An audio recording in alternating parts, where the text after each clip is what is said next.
La fleur est apparue tardivement dans l'évolution du règne végétal. Sa vocation est d'assurer la reproduction sexuée de la plante.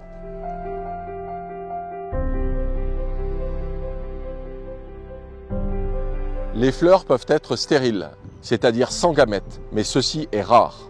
Généralement, elles contiennent les organes reproducteurs et gamètes de l'un ou des deux sexes. La partie femelle de la fleur se nomme pistyle ou gynécée. Ceci correspond à l'ovaire contenant un ou de nombreux ovules. La partie mâle ou androcée correspond aux étamines, composées de deux parties, le filet et une poche appelée anthère à l'extrémité contenant les grains de pollen. Le nombre d'étamines est très variable, une seule dans certains cas, jusqu'à plusieurs centaines pour certaines plantes tropicales. Les organes reproducteurs sont généralement entourés de sépales et de pétales. L'ensemble de ces deux structures forme le périanthe. Les pétales et les sépales sont en nombre variable.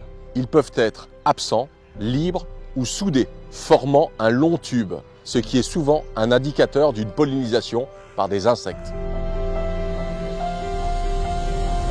Le mode de pollinisation est un élément important dans la détermination de la forme de la fleur. Les fleurs pollinisées par le vent ont souvent les étamines saillantes, bien visibles. Les pétales et sépales sont souvent peu développés et peu colorés. A l'inverse, les fleurs pollinisées par des animaux disposent de fleurs attractives par leur forme, leur couleur ou leur parfum.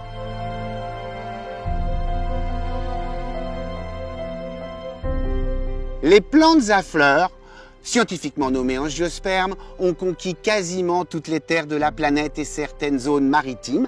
Il en existe environ 400 000 connues à ce jour.